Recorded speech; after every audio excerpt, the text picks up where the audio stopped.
పేదల ఇళ్ల స్థలాల విషయంలో ఏపీ ప్రభుత్వం సంచలన నిర్ణయం తీసుకుంది.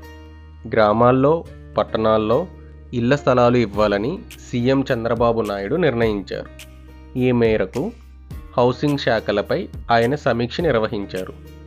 ఎన్నికల హామీలు నెరవేర్చాలని సమీక్షలో చర్చించారు. కొత్త లబ్ధిదారులకు గ్రామాల్లో 3 సెంట్లు, పట్టణాల్లో 2 సెంట్లు స్థలం ఇవ్వాలని నిర్ణయించారు. అలాగే మధ్యతరగతి ప్రజల ఇళ్లకు సంబంధించిన సమీక్షలో చర్చించారు. మధ్యతరగతి పేదలకు ఎంఐజీ లేఅవుట్లు ఏర్పాటు చేయాలని అధికారులను ఆదేశించారు. జర్నలిస్టులకు సైతం శుభవార్త చెప్పాలని నిర్ణయించుకున్నారు.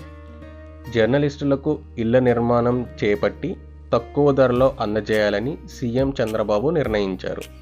కాగా గత ప్రభుత్వం రాష్ట్ర వ్యాప్తంగా పేదలకు సెంటు స్థలం పంపిణీ చేసింది. కొన్ని ప్రాంతాల్లో స్వయంగా ప్రభుత్వమే ఇల్లు కట్టించింది. అయితే సెంటు స్థలంలో ఇల్లు అగ్గిపెట్టెలా ఉన్నాయని విమర్శలు వెల్లువెత్తాయని, పేదలకు కనీసం 2 సెంట్ల స్థలం అయినా పంపిణీ చేయాలని అప్పట్లో టీడీపీ నేతలు డిమాండ్ చేశారు. తాము అధికారంలోకి వస్తే 3 సెంట్ల స్థలం ఇస్తామని హామీ ఇచ్చారు. ప్రస్తుతం రాష్ట్రంలో కూటమి ప్రభుత్వం ఏర్పడింది. దీంతో ఎన్నికల హామీలు నెరవేర్చేందుకు అడుగులు వేస్తుంది. ఇందులో భాగంగా హౌసింగ్ శాఖపై సమీక్ష నిర్వహించి సీఎం చంద్రబాబు నాయుడు కీలక నిర్ణయం తీసుకున్నారు. ఇలాంటి సమాచారం మరింకా కావాలి అనుకుంటే మన సమాచార్ యూట్యూబ్ ఛానల్ని సబ్స్క్రైబ్ చేసుకోండి. Thanks for watching.